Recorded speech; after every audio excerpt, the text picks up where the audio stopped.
So welcome, and we are taking the customer retention this time around. That's the one we're taking in this session. Remember that we said earlier that this is more like a makeup class for the previous days, which we skipped. Now, um, that said, I think I just want to before we quite begin to go into details of this conversation. There's a question that I read. I think from one Anthony about that's from the service delivery excellence class that we just had. I think one Anthony was asking how do they avoid being I think being slapped or embarrassed by customers. Something in that question, something in that line. Okay, I think this particular session of the training is going to be addressing that, right? That's customer retention, where we're going to be handling customers' experience. Because I believe um, a customer will not just walk up uh, and and just give that's slap a representative. Okay, I think somebody Cynthia or this Saint World. Please, what question did you ask in the previous class? You were saying I didn't answer your question, so please you can ask the question again and I will just reply that. But I was just making a reference to, I don't know which of the persons who asked that question was saying how do they avoid being slapped by a customer and the rest of that. So I was saying my response to that is this particular session of the training is going to be asking is going to be providing answer on that. Okay, since what you're saying about how are you going to be avoiding an angry customer? Okay, before we begin, okay, let me just answer that. Okay, like I said earlier, where we are here as representatives to provide service. In the first instance, we are not here to avoid customers. In fact, we want them to come, bring their baggages, right? That's why we are. If there's no customer in the first instance, our place as representative is invalid. There will be no place for us as representative. So first of all, let's cancel that opinion of avoiding customers. We're not avoiding. In fact, we want them to come. Now, but we want to have at the back of our mind that customers are people. People come with baggages. People come with a lot of experiences. People come with character issues or character flaws. So by understanding this, we now we have that mindset that we are relating with people. We're not relating with robots. So we're expecting different kind of behaviors from them, right? So based on that, we know how to relate with them as individuals, right? As individuals, and like someone we have decided to accept. Remember, these are customers. These are customers paying in the first instance. We're not employed to come and avoid them. We are employed to engage them and make their experiences awesome, right? That's what. So as when we begin to see them as individuals, we can begin to talk about building a relationship, a unique relationship with that specific customer to change practically, possibly, maybe, but to change their relationship or their experience with the brand. But first of all, it stems from the expectation. If you go back to that the last training, that's the last one that we just completed now, where we talked about the customer's expectation. Now, the customer gets angry because of what? Unmet expectations. What are those expectations that were not met? That's where we now know how do we manage this. We just talked, we concluded all this. Possibly, maybe if you joined late, maybe you did not partake through those sessions. So that's what we're saying. When we understand the customer's expectation, that we can begin to handle that. Now, that said, it brings us to this section or this level of the training, which is on managing that. Because we're going to now talk about how do we now manage that their experience. Let's say they've had a terrible experience from the services that was provided. Maybe you're not even the service, or we work in a team where we are rotating the duties. So you come morning shift and or someone who did night shift did a terrible job, and you're coming morning shift now and it's poured on you. Now, how do we work around that? How do we cope in such an environment, right? So now this brings us to the this session of the training that we're going to be talking about, which is on customer retention, right? When we begin to talk about customer retention, there's a reason why we're considering customer retention in the first instance. If we cannot be talking about retention in the first place where when if there are no issues or where we don't anticipate that there are going to be experience issues, right? So when we begin to have experience issues around, when customers begin to have experience negative experiences, it means that as organization, the organization definitely is going to be planning towards retention. Then, as we as the service representatives, right, we also need this basic orientation about customer retention, and we can begin to work on that. Now this brings us to the retention training. Welcome. And in this particular session, we're going to be talking about emotional intelligence in customer service, customer experience, customer recovery, and customer retention. So that's the details of this particular training. So we're going to use emotional intelligence to understand or to understand a particular customer. Then we'll go ahead and talk about the customer's experience. If we want to use emotional intelligence to understand the customer, we'll begin to talk about the customer's experience. We can analyze that as the experience of the customer, know how we can work around it. We can begin to talk about recovering that customer. Because if they have a negative experience, if they were 100% in, then maybe some level of their loyalty is out already. They are beginning to consider which other person provides this kind of service that XYZ provides, which other organization provides what is doing what just is doing. So at the end of the day, they are beginning to look elsewhere, because why? They are having issues already, unresolved issues. So they're possibly they are 30% in, 70% out, or 50% in with one leg and the one's out. So of course, and they can just spot and move elsewhere. So that's where we begin to talk about recovery. Then we go ahead and conclude with customer retention on its own. So these are the 4 key things that we're going to be talking about in this training, customer retention management training.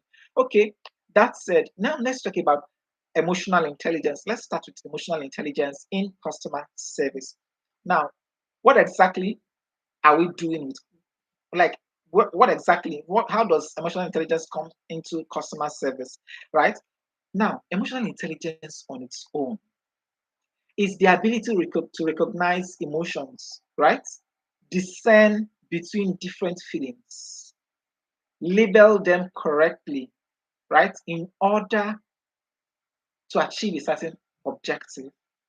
So I'll take that again. That emotional intelligence in itself is our ability, right? As service representative, it is our own ability to recognize emotions, right? The customer's emotions. So when customers also, by based on our interaction, we already have recognized the emotions of the customer. Then we can begin to discern. We discern between the feelings, so we can label them appropriately. Now, when we're talking about discernment here, now, there are some people who give out mixed feelings, some people who give out no feeling at all. They are indifferent. They just keep quiet. They give the energy they give out is just indifferent. We can for the inexperienced or those who are not trained. We can't be able to decipher what kind of experience or what kind of feeling or energy is this person giving out. So they're just indifferent. But in their mind, once they step out of this place, it's over. They are not coming back to this particular place again. There are people like that. They just say, that's justified. That's the last time I will step my feet in that particular place. And they mean it. And that is all. So, but we don't want this kind of experiences, right? We don't want this kind of experiences for our customers. That's why that's what we're considering emotional intelligence, right? In labeling customers' emotions, or in recognizing customers' emotions and labeling their feelings properly well, so that we can adequately use it to achieve business objective. And what's our objective? The objective of customer service is practically customer retention. That is the objective of customer service, to retain customers. So if we cannot, so to retain customers, we require emotional intelligence so that we can understand our customers effectively, well, understand the experiences that they have had.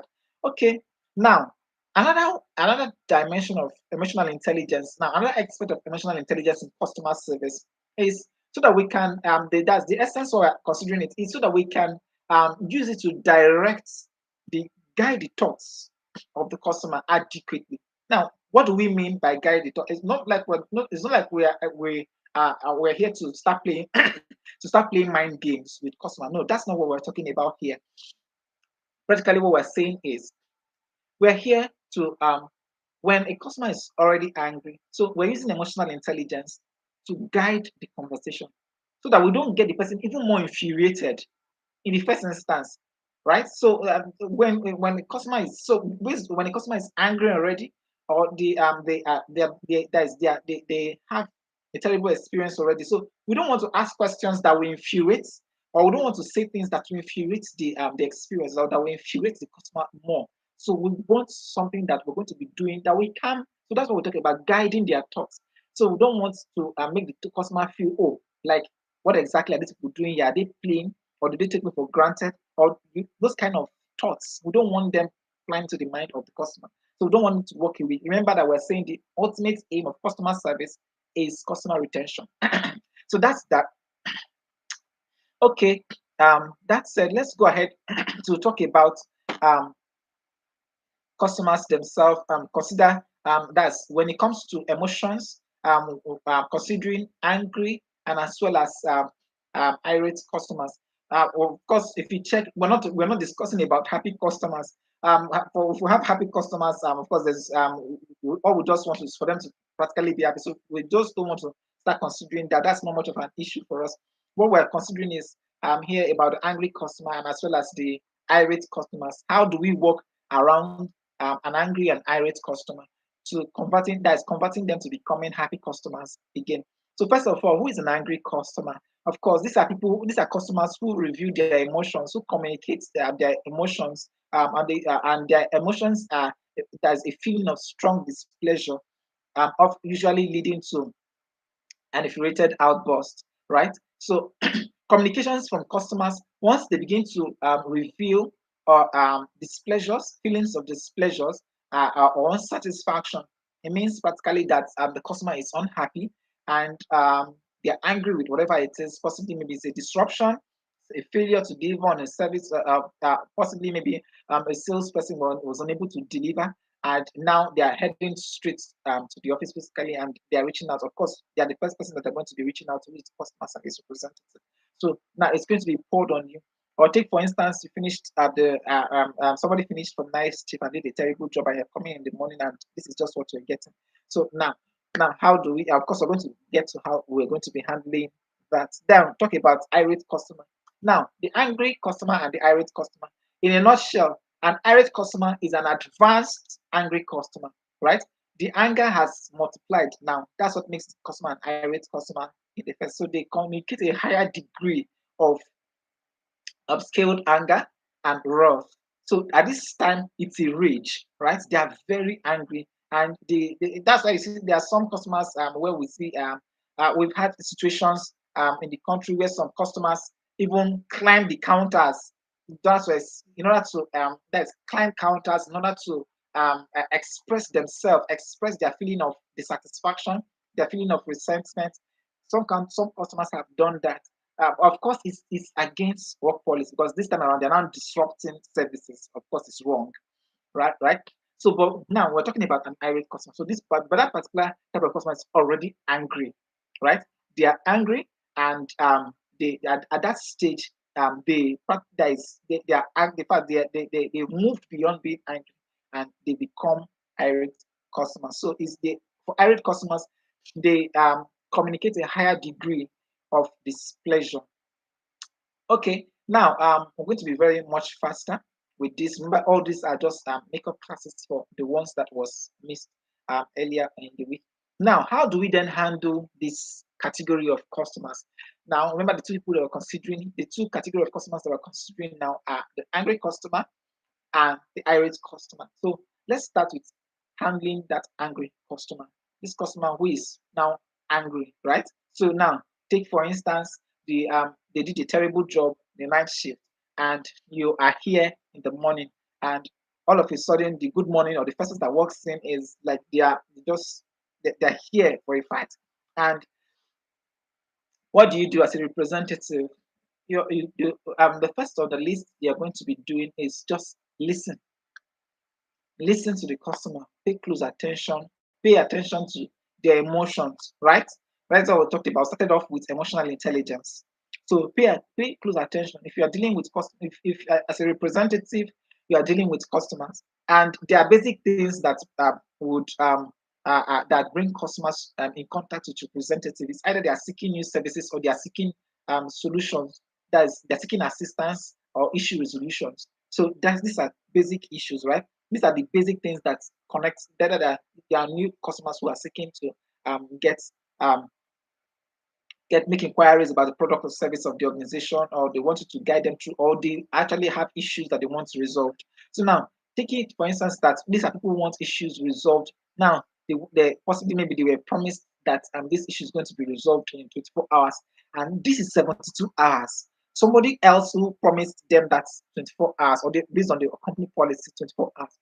And this is 72 hours. Now the customer is coming. You're not even the person who attended to this customer in the first instance. And they start out and they say, you, this, they lash out. You people are incompetent, you people are this, you people are rogues, you people are that. I can't take this anymore. In fact, I want to see the manager, I want to do this, I want to do that. They want to that in fact, no, they want to they want to feel that level of importance. And so it's not for you to at this stage as a representative, remember all that we have considered in the first instance. Because as a human being, one of the major things to do is a repulsive behavior, right? So, but as a representative, remember that these people are the ones, they're the reason why we're here in the first instance. So, we're not going to be responding in that manner, right? And besides, customers are for the company, customers are the boss practically. So the same way it is when your supervisor is going to a supervisor gets angry and they are saying a lot of things, and you just keep calm, right? You're not firing back, you're not showing that you yourself can talk, and so you just keep quiet, just listening. So that's the same way you have to treat the customer. So because right, the customer is all his boss. They don't actually that's the reason why we're here in the first instance. So we're going to exhibit the same level. We're going to give them the same level of respect and attention that we did. So we're not going to avoid them. We're not going to give them attitude. We're not going to say, who's this one again? But like there's some kind of attitude that most people will give out. This is not a time to for character flaws or for attitudes or for some kind of non-verbal cues that makes them look like that demeans the customer. No, we're not going to give out any of those negative vibes. We're going to ensure that at the end of the day, this customer is hurt. That's why they are here in the first instance. If they are not hurt, they will not be here like trying to cause chaos or trying to like try to express that emotions in the first instance, right? So we're just going to listen to the customer. We're going to pay attention to details, what they are saying, what they are not saying, right? So then, I remember as angry customers, whatever you say to that customer might infuriate them the more or will calm the situation. These are two key things that are very much evident. It will either calm, whatever you say may calm or might infuriate the whole situation or will aggravate the whole situation and it gets out of control. So now, second on the list, after you've listened to the customer and now they said a whole lot, told you how incompetent the organization is, how terrible, how this, how that. So one of the major things you can do, of course, it's ethical to always thank them for bringing this complaint to your attention and explain to them that you have not been the one that they've been communicating with, but you're going to take this, you're going to take the complaint, you are taking the complaint up now and ensure that the issue is resolved. Now, one of the major responses that you always get is, "Don't tag me. This, that. Fix it," and the rest of that. So this of course, these are practical real life experiences where you see tech and they abuse even the more. They tell you how terrible you are. Or they might even abuse. Like they say a lot of things. So in that instance, so we need to prepare our mind first of all that this is exactly what we're going to, because these are human beings. These are not robots, right? They've been dissatisfied, and like don't know what experience that they have with the previous agent. So, but you remember that at the end of the day, when the issue is going, if it escalates, if it gets if it escalates and it's not properly handled and the supervisors get involved, they're not going to. Of course, they're going to still consider the other people who have interacted with that customers first. But you, who the customer have worked to, you are now part of the whole thing. So you also you don't want to drag yourself into the mess. So that's why you have to pay close attention to that. Then we'll go ahead to talk about restating the issue to ensure for clarity. Of course, in this instance where you want to restate the issue, Of course, might tell you, were you deaf before? Do you not hear what I was saying earlier? Or you just wanted to say it again? Things like that. They're going to say all those things to you. So you want to prepare your mind in the person's stance. Of course, because the customer is angry now, but not all angry customers behave like this. We are talking on the extreme cases, right? Because this person, you're not the first person that they interact with, and you've said it to them in the first instance. For some people, they do transfer aggression. So if they transfer their aggression, just prepare your mind. Take the aggression like that and sort their problem. Let them just go. That's all. Then empathize with them, which is the fourth on the list. Empathize adequately with them. Help them to know that you feel how they feel. You feel how hot they feel, right? Because at the end of the day, the customer is a human being. They are doing all this. Some of them at the end of the day might they will come back and apologize to you, how they spoke rudely to you. That's one of the major things because they are just angry. They are not thinking straight at that time. So they might say a whole lot of things to you. So some may come back and apologize. Some will not just apologize. Some will, even when you have finished resolving the issue, will still abuse you on top of it and walk away. These are human beings. But the main thing that you know is that at the end of the day, they are still a customer of the organization and they are still doing business.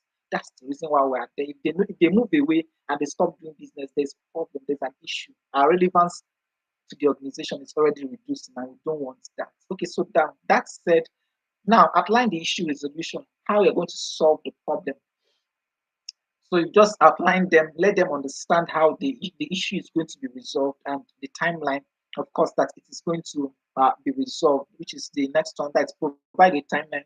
So if it is 24 hours, now remember that it was 24 hours so that the previous representative told them.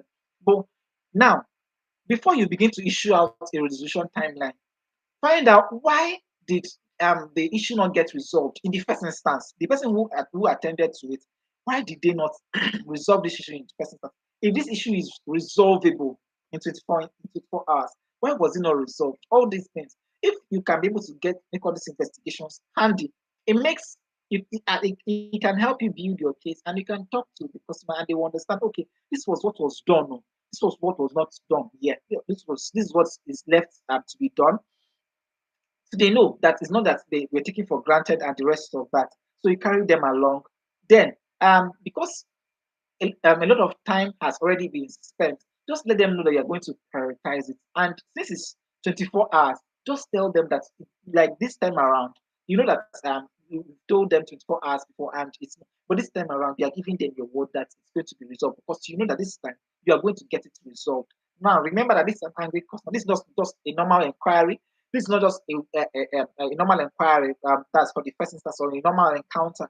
So this person is already angry, and you want to prioritize this issue and ensure that it's going to be resolved. So now, seventh on the list, ensure that you reach back to the customer. Now, if there's any development, carry them along. Carry that customer. If it is via email, let them know. Okay, this is what is currently ongoing, and the rest of that. Then, of course, okay, so when we're talking about the issue resolution timeline, that you have to state what has been done. Now, in the instance where, take for instance that this is more like a difficult customer, or this thing cannot be resolved, or this certain things that this thing is beyond what you can handle, or maybe of course maybe something certain things has gone wrong and you can't handle it anymore. What do you do in that instance? This is when you involve your supervisors, right? You don't just say anything to them, just ask them to hold on. You just take a walk from where you are, reach out to your supervisor. Then if there's a proper means of communication with your supervisor, you can just quickly send them a chat or send them a mail and notify them that you just sent them a message so they could just quickly take a look at it. Then, if you are moving the case directly from them or you're trying to get them involved, so the supervisor is involved directly in that, possibly you need their clearance or you need them to take on that particular task because it's now beyond you. Of course, they will now step in and handle that issue from there or pick up that customer from there. Now, I think that's we'll just say that practically for that brings us to a summary on how we can just handle angry customers. Now, for irate customers, how do we now handle this category of people? Right? How do we handle them? They walk into the organization. So now, for the I think was it Tony that who was asking that What if the customer intends wants to slap you and the rest of that? You're not just going to sit and allow them slap you. Of course, if they slap you, that's where the management of the comes in, right? That a customer does not give you the right to abuse people, right? So that's that, but it's not in your place to start fighting or to start a fight with the customer. You have your supervisor who is there, who is seeing everything. In the first instance, before it even degenerates, your supervisor will get involved. That's one of the major things. They're always sitting close there. They are your supervisor is there. So immediately once the situation is out of hand, they take charge immediately, and so that the whole place does not get rowdy and you don't get in trouble as well. That's just the major thing that is there. So, but then in an instance where you are your own, in fact, for instance, that is in a situation where you it's just if one particular person who is you're functioning as the service representative, also the front desk and the rest of that. So handling all those roles together, and you're of course maybe you're reporting directly to someone else who is not directly supervising you, maybe the that is a general manager, operations manager who is not more like a service rep supervisor. So in that instance, of course, the operations manager, most times this they have CCTVs, they see what's going on. Really, they please get right, they calm down, they come straight to have to halt that particular situation. But as much as possible, for you as a representative, yours is to manage the situation until your supervisors come. But in an instance where there is no supervisor, there is nobody that's going to come. You're on your own to handle that situation. What do you do? That's what we're going to consider now. So now, an irate customer, what do we do? How do we handle this particular irate customer? Now, this irate customer, because they're angry, the irate customer is the advanced degree of the angry customer. So this time around, they're violent. They are saying a lot of things and the rest of stuff. So if for instance, if it is over the phone, they say a lot of some of them even threaten you. I will do this. I will, in fact, I will. A lot of that. I think I've listened to a conversation where a customer once said, "Fire will do this, do that, how they're going to burn down the whole place." So it's out of rage. It's out of serious rage because they were so angry. Some of them don't even mean what they are saying. It's just want you to feel bad. They want to say a lot of things to you so that they can scatter your day. But you don't want to. Need to have that at the back of your mind. So when they finish saying what they are saying, it's just in their pocket there. What you need to do is work on whatever it is that the issue is and resolve their problem. So how then do we handle this irate customer? Like I said, if you're just practically on your own and handling these issues, that is to attend to this irate customer all by yourself. Now, what do you do? Just one of them is that you have to be vigilant because that is in the case of violence. Then also, but you have to also practice active listening. So now, because this customer is irate, you don't want them to unleash level of violence. So while you're while you're trying to attend to this customer, also you are very much sensitive, right? Very much sensitive to their actions, whatever things that they're going to be, or whatever gimmick they're going to be pulling. So you want to be very much uh, expectant. So in case if it goes, how you're going to respond to. I'm not saying you should start a fight with them. So, but more important is to defend yourself, like so you don't get um wounded or whatever it is in the course of service. But one of the things they're going to be doing, as long as the person is not violent, just practice active listening, right? It's not There's no threat there. There's no danger. So just they're only angry and they're just saying hurtful things or they are saying terrible things to you. So just practice actively, listen carefully to what they have to say to you. When you listen, while you are listening to them, pay attention to the things that they are not saying, because at this time they are going to be adding both. They are going to be saying a lot of things. They will say a lot of things into their favor. So they will say things that even did not happen. So they will say all of them together. So it is your intuition that you are going to use to separate the chaff from the entire conversation. So you know if that is, you know where the lie is coming and the rest of that and where they are trying to make themselves feel better. So at that instance, just go straight and resolve the issue. That's the main thing. First of all, just tell them just why they're having that, why you're listening to them. Don't interrupt them. Allow the person to keep saying whatever it is that they are saying, but just don't interrupt the person and don't engage. Don't engage like in words, like war of words and the rest of that. Once you identify what the issue is, just quickly go and resolve that particular. That's just how to deal with this category of people. Resolve the issue that right, resolve whatever it is that has brought them here or that has made them angry. So at that instance, once the issue have been resolved, or if it is something you cannot resolve at that time, of course, you need to, you will now find a way. Tell them that, okay, you've heard what it is. See, this is exactly what the problem is. And this is the timeline with which it will get resolved. But this is what you have already done, right? You have started the process. But in less than 24 hours, that it will be done. You give them a call, right? No matter how angry that they are, of course, they will still have to follow the rules of the organization. But remember that they are irate at this time. So now, you're going to be prioritizing whatever issues or whatever challenge that they have and are going to be resolving them. But the rules here is that you have to remain calm. You do not have to interrupt them while they're having a conversation, because if you want to say anything at that time, there's going to, you don't want to even hear when you're sick. Don't even tell them sorry. You don't even apologize about anything. Don't even, just listen. Listen attentively. That's just what they want you to do. And at the end of the day, resolve the issue. If you're apologizing or you say sorry, maybe you're telling the person, I'm so sorry, but you're telling sorry for yourself. And so because they're angry and they will say a whole lot of things to you. So be prepared. Now, one of the major things that you're going to be doing is to reassure the person of commitment to resolving this issue. That's that reassurance. That's where it comes in. Instead of apologizing, just reassure them that this thing that you have brought it to your desk, they are, now that you are now in charge of it, that you're going to resolve this issue, and you're telling them that in 24 hours that's going to be done. There's this level of assurance that you give to somebody who is raging, right? The rage will come. That's the thing.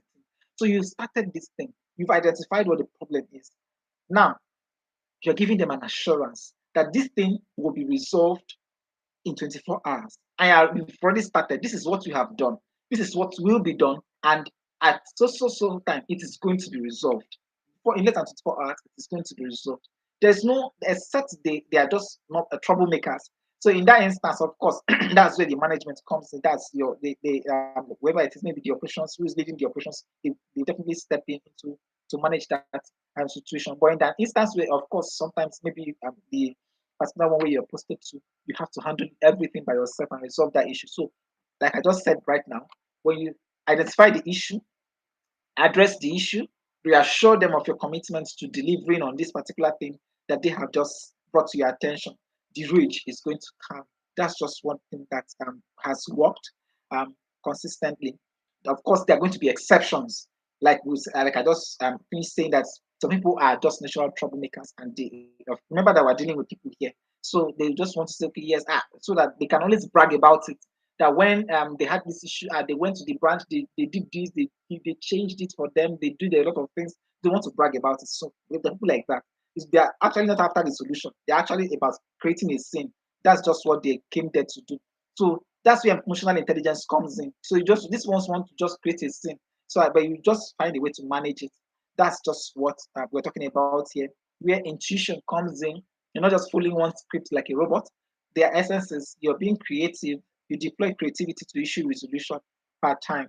Okay, that said, I think it brings us to the closure on this one, handling the irate customer themselves. That is handling irate customers and as well as handling angry customers. Okay, through emotional intelligence. Now, this brings us to the second portion that I want to talk about, which is on customer experience.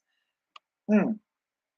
So, from our emotional intelligence, we've come to understand, right, that the customer is already angry. The customer is raging.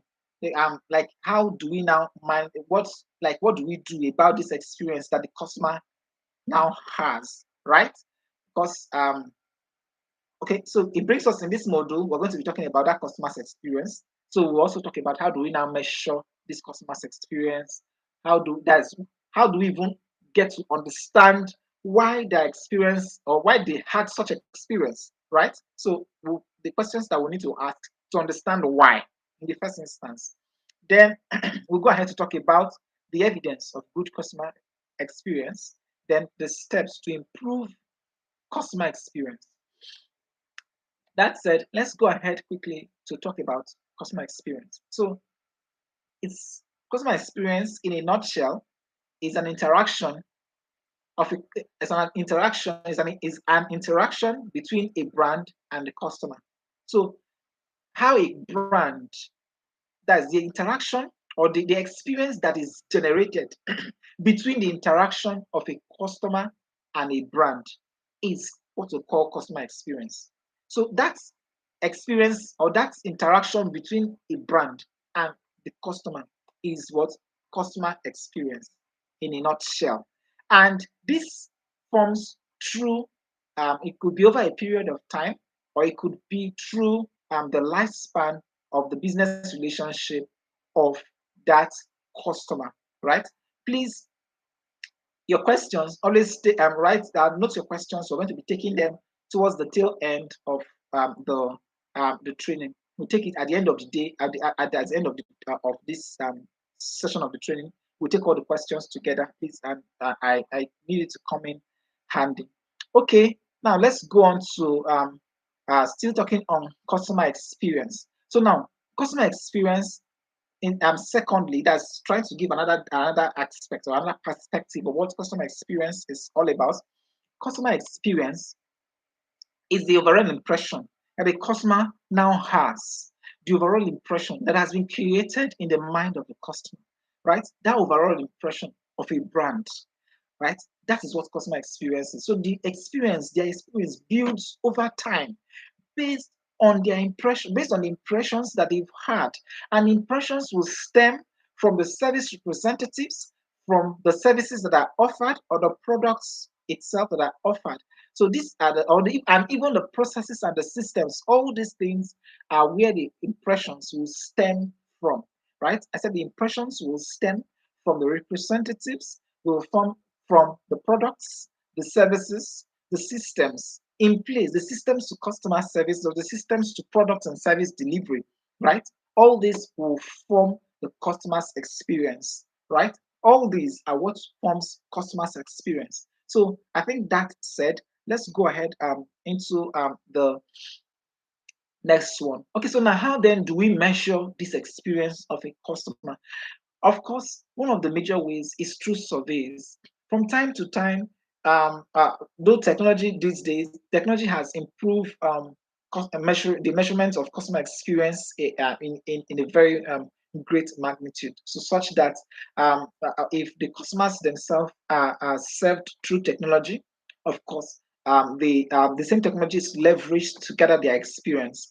Then there's some instances where even though technologies are deployed, of course, calls sometimes the retention officers are prompted or at times are brought out to reach out to customers, call customers, practically to thank customer for patronizing or for being a part of the organization, and also get a feedback. That's another form of survey where you call a customer, ask basic questions that must have been outlined out by the management based on the feedback they intend to gather. So at that time, they use the survey questionnaires to gather all this information from the customers. So firsthand, and oftentimes these calls are recorded, right, for quality and for compliance sake. Okay, let's go ahead to the second one. How still on how the customer's experience can be measured. Of course, one of the evident ways is through churn rates. Churn rate, what do we mean by churn rate? That's customer churn rate. So the rate with which customers come and go. So if customers come and remain with the organization, it means their experiences are great, right? But if customers come and they just walk away, they don't come back, they don't repeat business, they don't repeat their patronage to the organization, something is wrong somewhere. As long as there's an opportunity for them to repeat their purchase or to repeat their patronage. And if they don't repeat, then something is wrong. Why are they not buying? Why?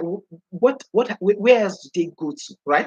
So this is what sometimes this is what the management begin to discuss. So, but we as representative, we don't want it to be part of our own fault, right? Why we have a higher churn rate of customers. It will practically mean that our roles there are practically useless. So we don't want such a situation. We want a situation where we can bring down the churn rates of customers. So when customers come in, they don't go. Remember, as representatives, it's imperative that we know that we are more like gatekeepers, right? We want customers to walk in. We don't want them to walk away. When they come, we want them to stay. We don't want them to go.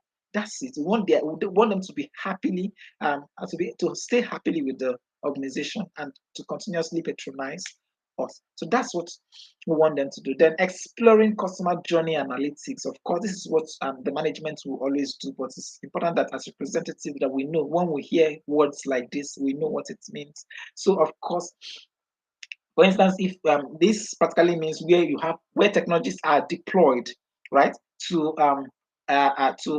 managing the how customers deal with the organization. Take for instance, where they have to search if it's an e-commerce company, where they have to search they have to add to carts, from add to carts, or maybe make inquiries, reach out to the CS section, right, still from that particular from the product that's from that's a product display um, online. So where they have to reach out to the CS or go ahead, add it to carts, make purchases. So at this particular junctures, so the management is able to deduce customers having issues, maybe at the from the place of add to cart, they're unable to proceed to payments.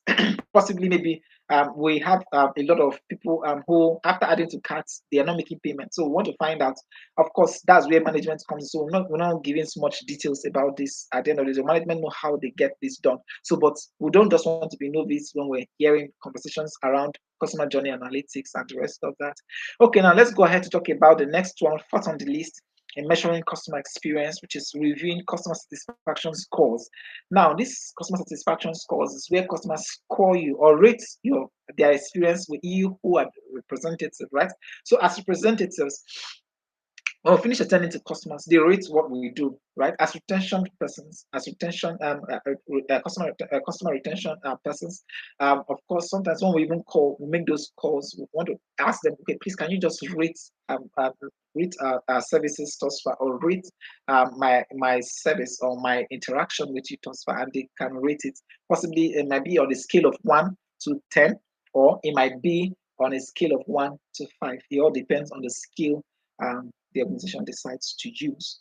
Okay, that said, finally, of course, some organizations use support tickets to measure customer experiences. So based from the support tickets that they get, there are ways where customer experiences can be measured from the support tickets. Of course, high volume of support tickets would definitely mean that customers are having a lot of issues, right?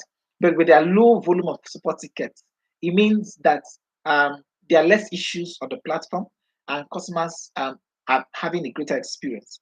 They are having a greater experience. But when, take for instance, what will be having more like, let's say, 2,500 support tickets daily, and we've been having it all through September, right? And just in this first week of October, we've just had over 10,000 support tickets. And it's not like we are doing, it's not like there was a promo. Of course, if there's a promo, it will definitely cause a spike in the support tickets. Or if there was an ad, let's say maybe there was an ad that went out, it's going to cause a spike in the support ticket. Now, there's no ad, there's no promo, there's just no unusual activity, right? That must have caused a spike in the support ticket, possibly. But let's say that there was a downtime, right? That people had issues, or maybe there was a downtime and there was a glitch, or there was a downtime, or there was a glitch in the payment, such that maybe a lot of transaction was not completed successfully, or people made payments and we can't find their payment. The accounting team cannot find their payment, and they themselves are saying that they've been debited. So at the end of the day, there's a whole lot of everybody saying payment, and a lot of issues. That's when it comes to payment. There are people who are having issues, possibly maybe they're having issues trying to connect to their account or manage their account and the rest of that. So there could be a lot of issues at the end of the day. But what we are saying in essence is these are top 5 ways that we just listed out on how customer experiences can be measured or be measured by your organization. So whichever one it is, at least you have a good understanding of or you have an understanding that customer experiences can be measured in this way. So now, how then, as representative, now that we've understood about that, how do we question? What questioning? There's questioning to understand about details about the customer's experience. Why did they go through what they went through? Some of the questions that we could ask or that can be included in surveys. So when these surveys are handed to you, right? Sometimes they could include questions, and some of the questions that they could include is what did the customer like, right? So it is for you to now find out what did the customer like about the brand, what do they like, what have you been doing right, what have we got right with them, what do they like, or what would they want us to continue doing, right? That's what they like. So now, then, what do they not like? What would they want us to discontinue? What would they want us to stop, right? So these are some feedbacks that we will get from the customers. Oftentimes, when we place the call across to customers to find out what exactly did they like and what exactly did they not like, right? Another one to ask is, what did the customer want us like? Why did the customer stop doing business in the first instance? That's for dormant accounts or for accounts that are not have not been or that have not been in use, possibly maybe let's say for 3 months now or for 6 months now, and we've been handed over the calls as a retention person to reactivate this account. Reach out to this customer, reactivate this account back, and want this account active again. So now these are questions we are going to be finding out. Why did this stop in the first instance? So we know if, from understanding why they stopped, we can know what the issue was when that if it was resolved, what so we can go ahead and investigate and return back that customer to the organization.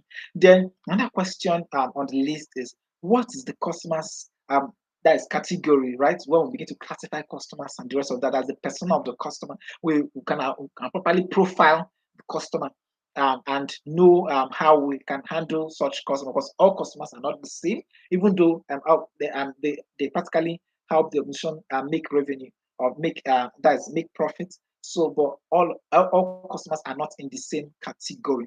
Okay, then we'll go ahead to another of the question is what suggestion and feedback would the customer want to give to us, so such that it's more important. And sometimes customers love it when they are asked such questions like this, right? Where we'll put a call across to them to find out, okay, what would they like us to improve on? So this makes them feel, oh, my voice can be heard, right? So I'm valued. So this, from time to time, these are some of the questions that you see on the survey that will be handed to you as a retention person, customer retention officer. So very much important that we note that. So now this brings us to the next thing I want to talk about, which is the evidence of good customer experience. So now with evidence of good customer experience. Now, these are things that will help us understand that a customer is already having a good experience for all that we've said thus far.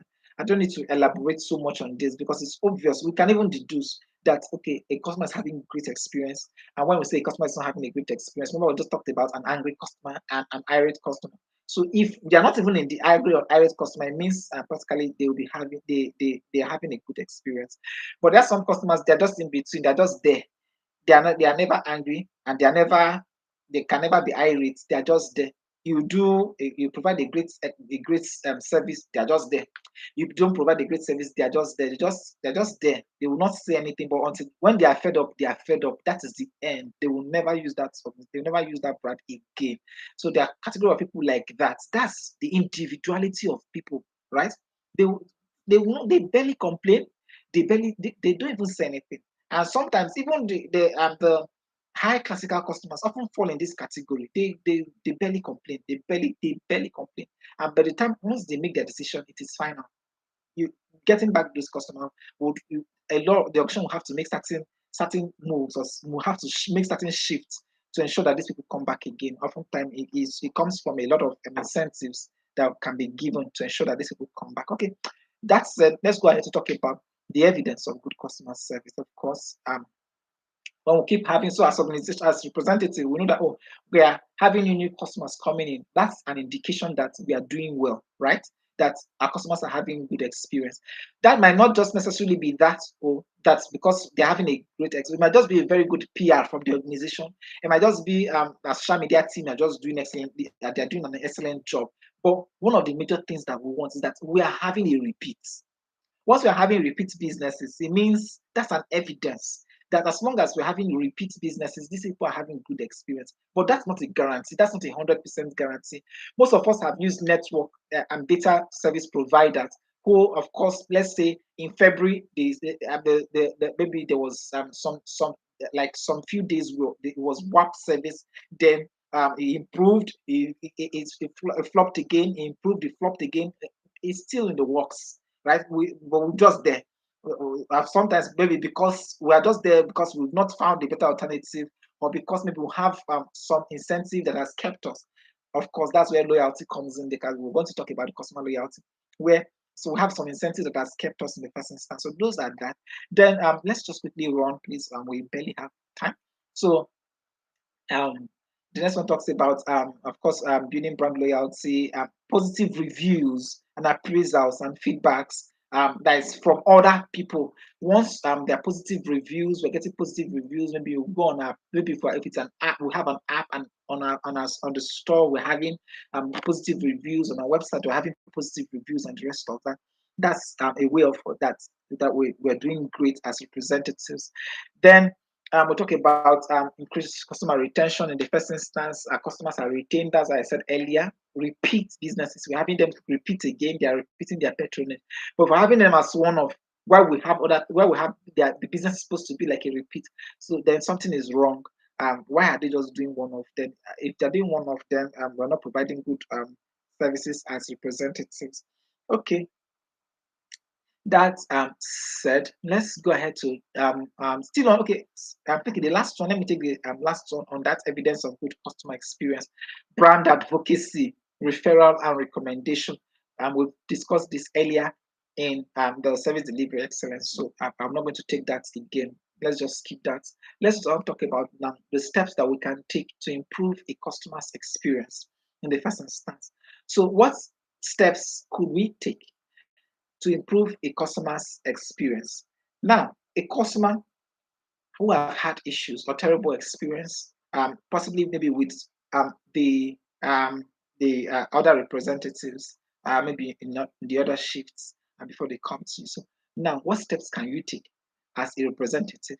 If the bulk has now stopped at your own desk, what do you do to ensure that this experience is improved on? It does not further degenerate. Now, one of the things that you can do is to understand that customer. That's why we've been saying attention to details, practice actively. By the time you listen attentively, right, you listen to a customer. One of the major things that you are going to be deducing is the fact that you are going to understand this customer. So when we understand someone, then we can take steps. You can take steps to that is to building a better relationship with them. Then, secondly, is to create an emotional connection, right? You want to create a connection. That's what I was saying earlier about that irate customer. Reassurance. Want to reassure them that we are with them. We are for them. We are here to help them, to serve them. We are here to ensure that they have a better experience, right? That's exactly what this place comes in. That it comes in handy. First step that we talked about, one of the steps that we talked about is about understanding the customer. Another step that can be taken is to create an emotional connection with the customer. Then another step that can also be taken is to capture real-time information. That's feedback from the customer, to get feedbacks. If we can get real-time feedbacks that can be acted on ASAP, then it means that we can improve on this customer's experience as well. Then finally, we can also talk about measuring the deliverables. More like, okay, this, if we have said that we're going to be delivering in 24 hours, how consistently as a representative do you meet your turnaround time, right? That's what we're saying here. How consistently do you meet the turnaround time for there's a turnaround time for that has been marked by your organization. So this is very much important.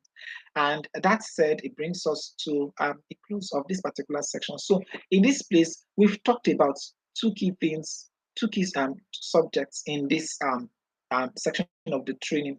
Remember, we started off in this part of the training with the emotional intelligence, right? Emotional intelligence in customer service, using it to deduce or to understand the feeling of to understand and practically label the feeling of the customer, so that we can achieve certain business objective, which is customer retention. Now, secondly, we talked about we just concluded about the customer's experience. Now, I want us to move on to the next one, the third one, which is on customer recovery. So from customer from the emotional intelligence, we've talked about the customer's experience. Let's now talk about how then do we recover this customer that we have discovered about their experience. So now how then do we this customer who is like a 50 like the 50-50 in, 50 out. Like they have one leg in, one leg out. They're already looking at trying to consider other alternative to the services. So how do we recover this customer and recover? When we're talking about customer recovery here, we're talking about their loyalty recovery. How do we recover back? How do we recover back their loyalty to the brand? That's what we're saying here in essence. So in this place, we're going to be considering the customer recovery and why should we even care in the first instance, basic customer recovery questions that could be asked, steps to customer recovery, then saying no effectively to a customer. How do we say no to a customer? Because sometimes customers can make requests that is beyond our capacity as representatives. How do we handle such situation or such scenario at that time? Then finally, we're going to be talking about creating quality impression in the mind of the customer. Okay, that said, um, customer recovery practically is the series of action that we implement as representative in order to win back a customer, in order to convert a dissatisfied customer to a loyal customer again. So I think that's said in a nutshell. That customer recovery or loyalty recovery are just the steps we intend to take, the actions we intend to take, right? In response to either a service failure, which is aimed at converting back that customer, earning back their loyalty, the loyalty of that dissatisfied customer. How do we earn back that dissatisfied customer's loyalty again? So any step that we take forms the customer recovery approach, right? And the message around customer recovery are just that we can summarize them in these three key points: that we care. We care about them. We care about them as representatives, as the brand, as organization. We care about them. So you as a representative, you care about them. Then as an organization, we care about them. Then secondly, that we understand how they feel with regards to the disruption that was that they faced, or the service failure, or the how they were underserved, right? Or how they were treated by how they were poorly treated. Let's just leave it at that. So this, which is the second one. Then thirdly, that they can trust us to improve on this or to fix the issue, right? So once these are the key messages that always form the recovery message, right? That we care. That is one. We understand how they feel. Two, and thirdly, that they can trust us to improve on their experience or to resolve the issue at hand. That's what we are saying here.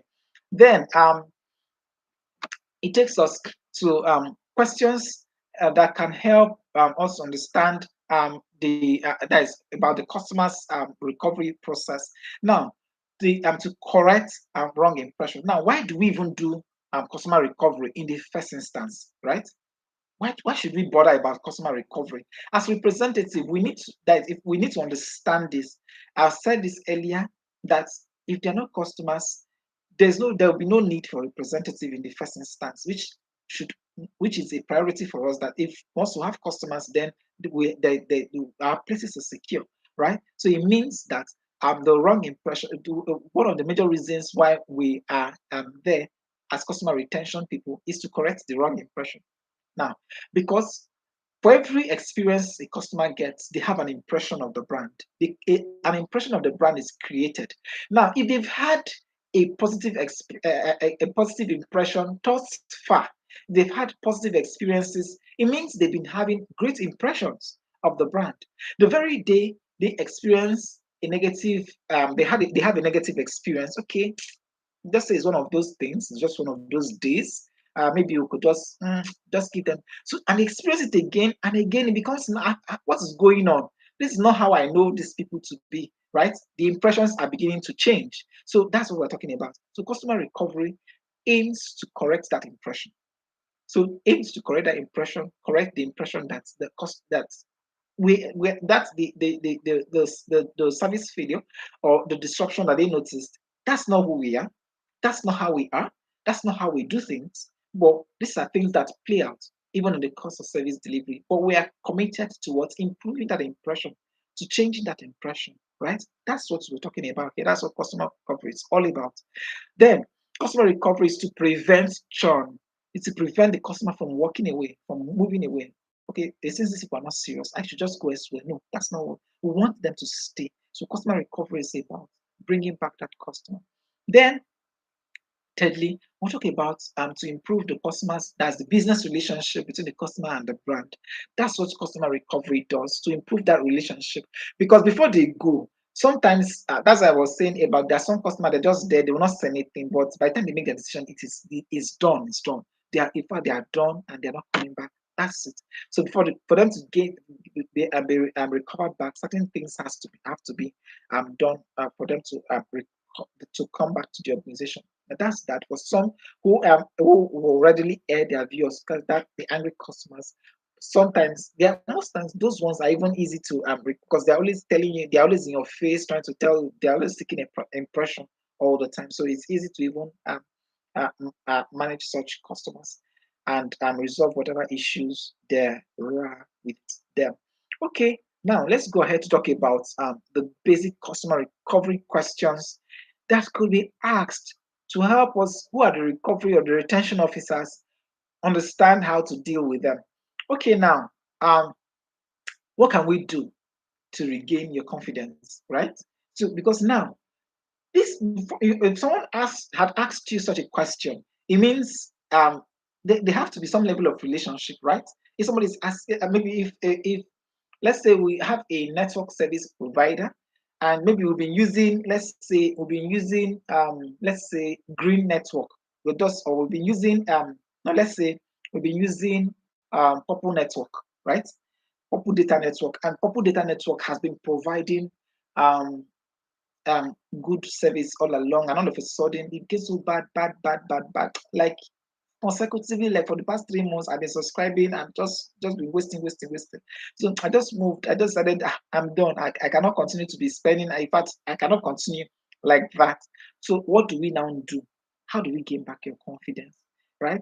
There was one certain time, one in recent time, that a popular influencer came out to just, and people were saying, this influencer like this, it does not, it's not for trouble, does not, like, for him to have done something like this, for him to have called out this network data service provider, it means that this person, like, they really must have messed up so big time. So right, so in that instance, reaching out to this person as retention officers, one of the questions that, of course, are part of the inquiry that we're going to be making would include, how can we regain your confidence, right? Let them tell us how we can regain their confidence. So, like, what can we do to regain? Of course, this oftentimes these are high net worth customers, right? How do we regain back your confidence? Let them tell us. And with it, by the time we have this same thing, maybe let's say from the survey that we did, we contacted, let's say, 1,000. And if we contacted 1,000 people and they are saying, at least we have over 40% saying this, over 400 people saying one particular thing as a way of regaining back their confidence. It means if we provide this feedback, of course, this is going to provide that's the feedback that we're providing back to the organization as retention officers. So now, when we're providing this feedback, this one is definitely going to work on them, because you have a huge number of people who are requesting this. So that's that. Then another question, one of the questions on the list that could be asked is also, how and when would you like this thing to be done, right? These are, of course, these are high net worth customers who are asking questions to understand how they want it done. So, how do we want to regain your confidence? How and when do you like this thing to be done, right? What's to regain that your confidence? Then we're going to talk about alternatives and competitions, of course, that they are currently using. Some of them may not tell you, right? There are sometimes we want to ask about, because but these things help us as representative or as retention officers to understudy that what the customer practically wants. So when they moved from us, where did they go to? Right? What are they currently using? Which one are they using now? But some of them will even tell you freely, hey, you people are just doing anyhow. In fact, I'm even using these people right now. So in order to prepare you very well as a representative, they will tell it to you. Why some are reserved, they will not tell you. So for those who tell you, that's information, right? So we'll just go and understudy what the competition is doing, right? Then we can go ahead and also advise the auction on what we do. As retention officers, these are what we're doing.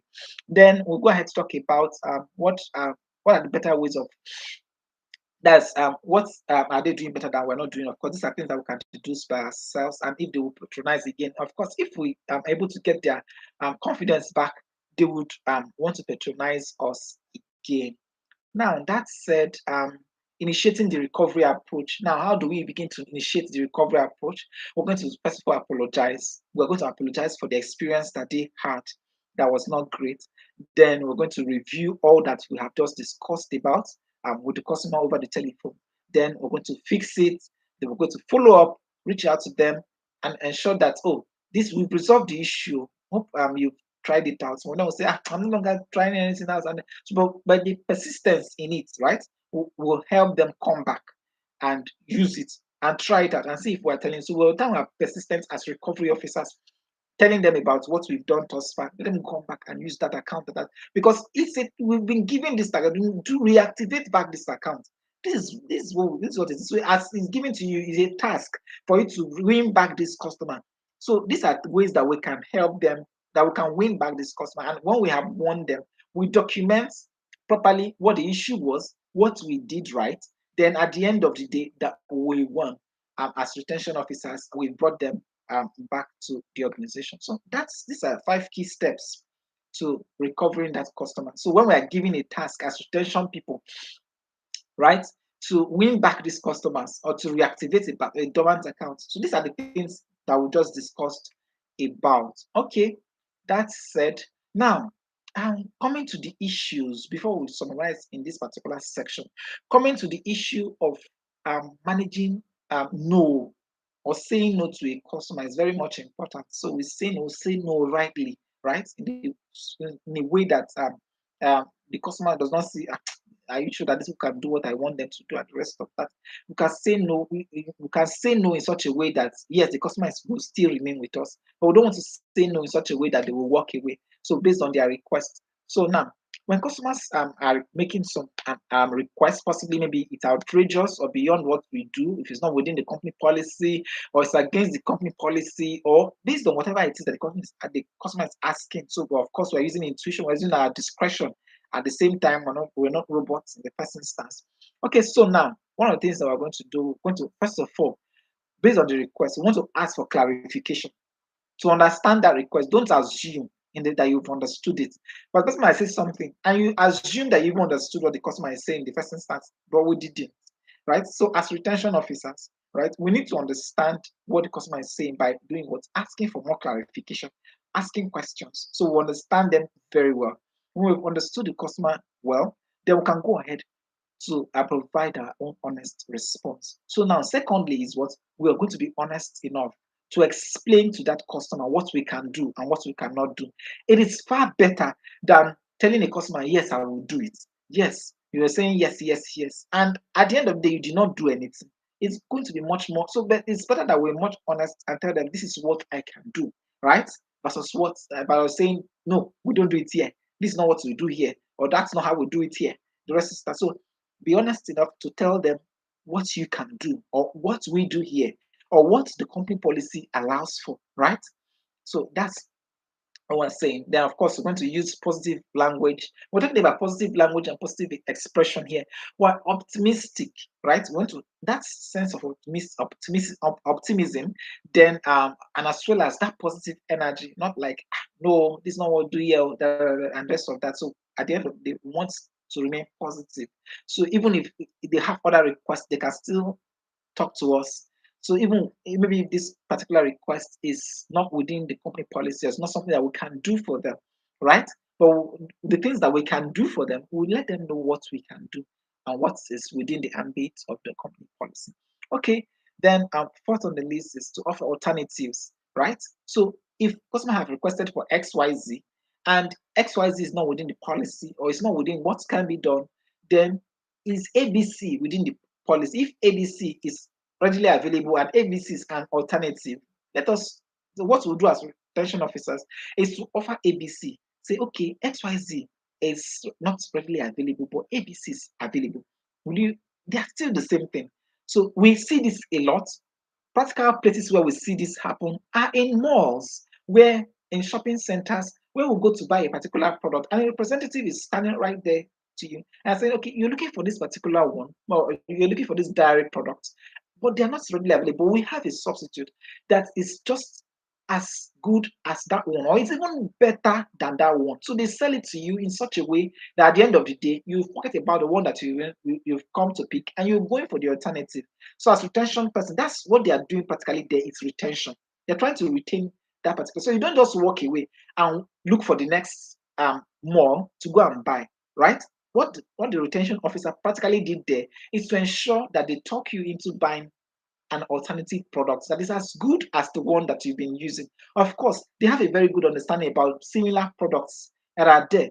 Because if for instance I'm a customer and and they talk me into buying a one that is less of the standard of the one I was buying before, I won't come back again because I'll feel that I was betrayed because I trusted that particular retention person too when they told me that. So as retention persons, that's what we're saying. We'll be honest enough to help them understand. Okay, this particular one is similar to this, even if they are slightly more expensive or they are slightly below the price, but let them know that it's still the same thing. You can ask them to even compare the that's possibly maybe if they are, let's say if they are dairy products and you say okay, you can compare the contents, the constraints of the products, that's this versus this, and they see that at the end of the day that there's no difference, right? So at the end of the day they go ahead to purchase that, and it will make no difference while that it's just still the same thing, the same great experience that they had before. They will continue to have them even while they use the similar alternative.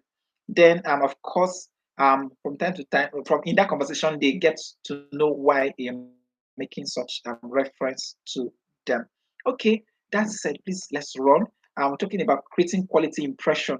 Now, creating quality impression as customer retention officers, one of the things that we do, of course, we give gifts, perks, and the rest of that to ensure that customers are happy. We've gone to places where maybe we patronized and we're giving some perks and in order to create a great impression. Take for instance, we after maybe patronized and they gave you something, they give you a gift, maybe like a diary, a pen, maybe let's say a key holder.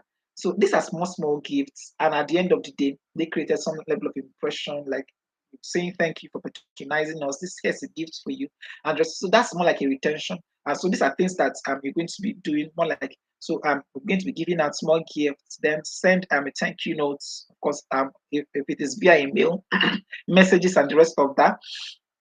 Going to be sending thank you notes. That then if it's of course if they have like a walk-in store, we're saying thank you to them for patronizing us.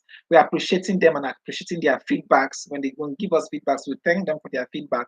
Then offers, of course, this is where options come in when they offer bonuses and the rest of that, special packages and the rest to those customers. So these things create positive impressions for customers. So as retention officers, this makes us even better retention officers. We can tell our supervisors, okay, we think that these things can be done to improve the customer's experience or to improve our customer recovery and responsibility. Okay, that said, because we are running out of time, so let's quickly move ahead to the fourth and the last part, which is customer retention. So now discussing that customer retention, all that we've been saying all form part of that customer retention, right? So let's just talk about customer retention in itself. Now, customer retention in itself, like we said earlier, that they are planned activities that enable the customers stay, right? All that we will do that will make the customers stay with us. That's what customer retention is doing. So, as retention officers, whatever we do, or all we are expected to do is to take actions or take actions or engage in hold engagements that would make our customers stay in the first instance, stay with the brand, improve their experience, improve their patronage, increase their spending, more like cross-selling and upselling. From the examples that I just gave, at least it's clear now. Then customer retention also is deliberately designed to connect with customers emotionally, such that they can it rubs off on them and they see themselves as part of the brand. So that's what customer retention does. Customer retention aims to connect with the customers and make them see themselves as part of the brand. Okay, the goals of customer retention. Customer retention in itself, the goals that it aims to achieve, or the objectives of customer retention, is to provide value, to help customers feel more valued, right? That they are valued. It's not just that their money is valued, right? It's not like we say, oh, well, we value the money that you bring in, or we value the fact that you're doing business with us, we value the fact that you're patronizing us. No, that's not what we value you, who are the customer, right? You're the customer, we value you.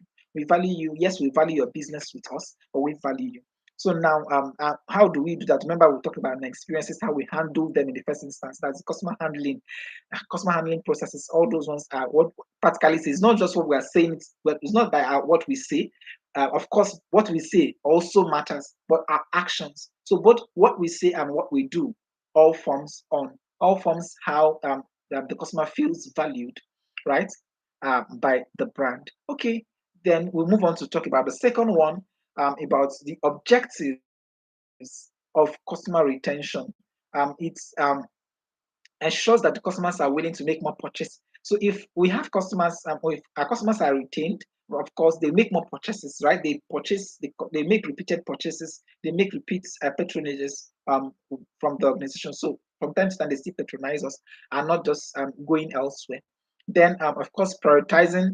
So customer retention aims to prioritize, or customer experience, not customer experience on its own, prioritizes the experience and the satisfaction of customers. So, on the list of what customer retention goals are all about, or objectives are all about, is about ensuring that customers have great experiences and they are satisfied when they patronize the organization. So, this will in turn promote goodwill, the goodwill of customers towards the brand.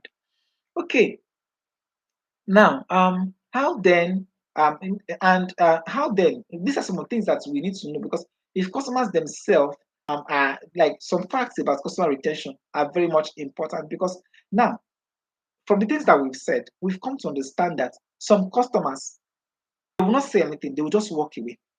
So, but customer retention will help us ensure the fact that these people, even though this was both the ones that say and the ones that do not say anything, they will still stay with the organization. Okay. For the purpose of time, let's just quickly move on to the last slide, which talks about ways that we can improve customer retention. As retention officers, in what ways can we improve what we do for the organization? Now, one of the things to do is always to find out what the customers want, like we talked about in that survey. So it's part of the surveys where we find out what they want, and also we verify requests from customers. Then we don't force customers needs on them. Maybe let's say we customer what the customer what customers want versus what they need. We just advise them on the roadmap, allow them make decisions. So what we're saying in essence is we allow customers to make their own decisions themselves, even when we have provided advisories to them. Then finally, we're going to be reviewing complaints. We'll review their complaints, and as well as we also receive compliments where they give us one. So this brings us to a summary.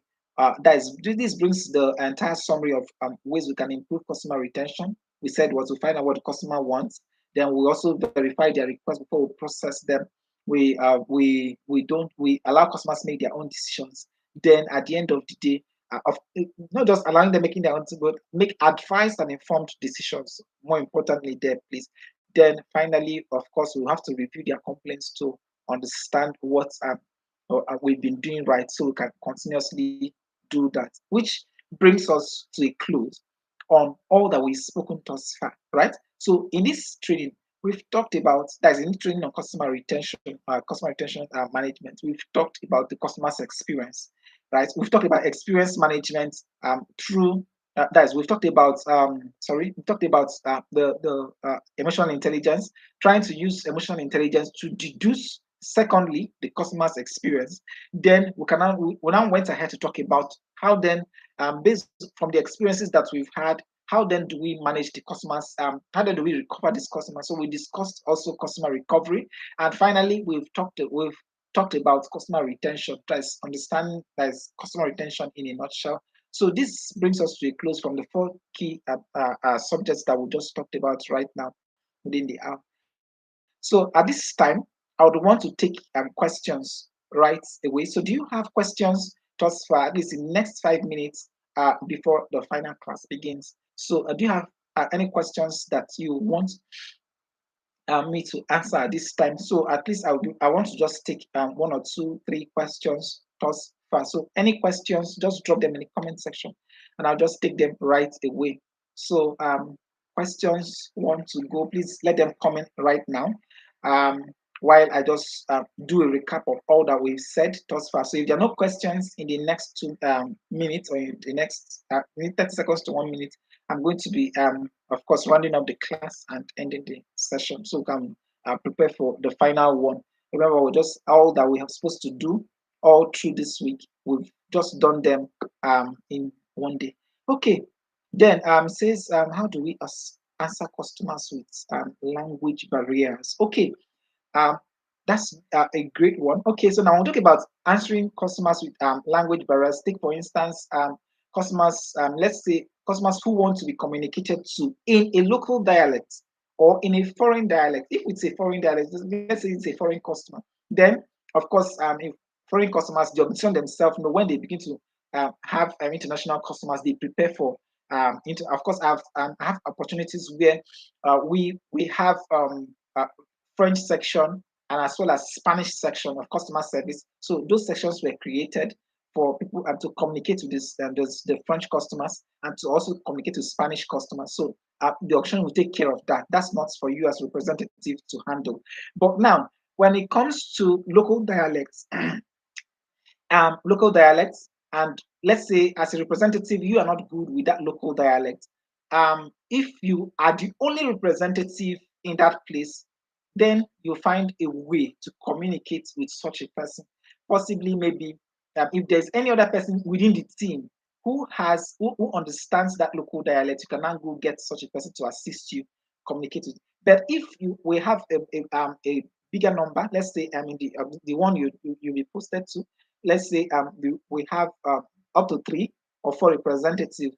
Maybe one person there understands that particular language, so they can help with that and communicate with that customer. So I think that would sort such issue.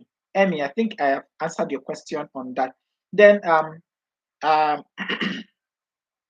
Ebirari said something. Says what's the importance of customer recovery? We just talked about that earlier. So I don't expect you to ask such question. So if customers are not recovered, like when we talked earlier, that customers are going to be dormant accounts are going to be assigned to you to recover them. So they are dormant in the first instance. It means that they are not making profit.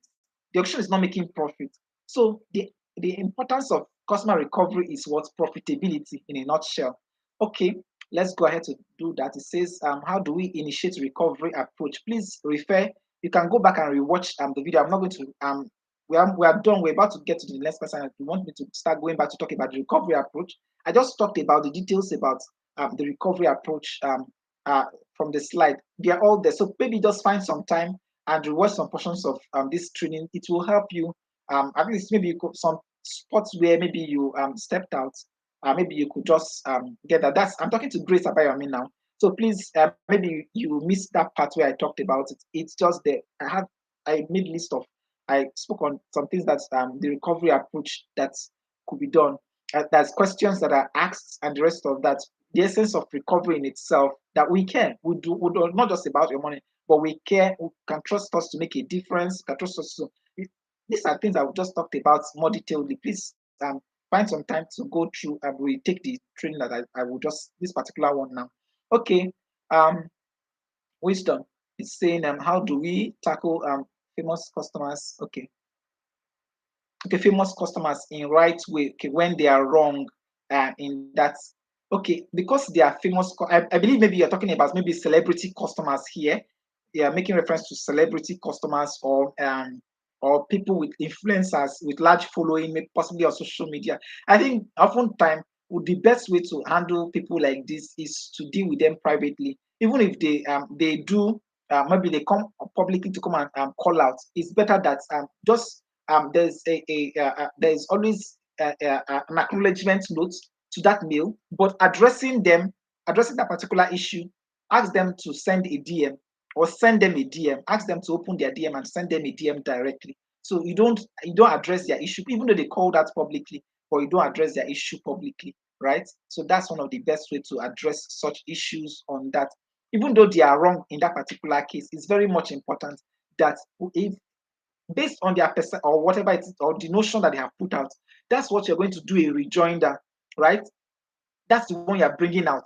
You're going to more like you are doing a rejoinder to what they have said earlier, but you're not going to ask them you're going to ask them to open their DM so that you can continue having a conversation. Ask them to contact directly, and so the issue can be resolved. Sometimes we see this happening out on social platforms. An example is the X and the rest of that. Okay, I think that's that. So what's I think Tamka is saying, what's the difference between customer experience and customer perception? Okay, the customer's experience practically forms their perception about the brand. Now, when we talked about the customer's experience, we talked about that this is the interaction with interaction of a customer and a brand forms their experience, right? And these things, the experience of the customer creates an impression, and that impression is what forms their perception about the brand. So if they've had a terrible experience over time, their perception about that brand will change. Even though if it was good in the first instance, it becomes negative. It turns into the negative in the first instance. I used a network service provider as an example. So I don't want us to go back into all this. So I made mention of that, saying even if I've been having great experience in the first instance, once I get a negative, once I get another a negative experience consistently, my positive impression or perception about that brand, that they are excellent, they are great, will begin to change, right? So customer recovery comes in. This is where the retention team now comes in to correct that story, turn back that negative impression that I'm now beginning to create now, that is now beginning to create in my mind about that brand, to return it back to say, this is not how we are. We don't, this is not how we are. We are excellent. Like this particular service disruption is just something that is temporary. It will pass, right? That's what we are saying earlier. So maybe you can just find time to retake all that we just set us far in this session. Okay, please, I'll just be ending this session right away. Another one is coming up right away. I think that's the last one for today. Is coming up right in a few minutes, right? But I might just have to delay it in 5 minutes so that I can just take some time and for it. And so I'll be starting that right away immediately, so we can just end the session for today and we know that we are done. These are trainings that we had for the week. Okay, so that's done. That said, thank you so much for participating, and see you in the next training.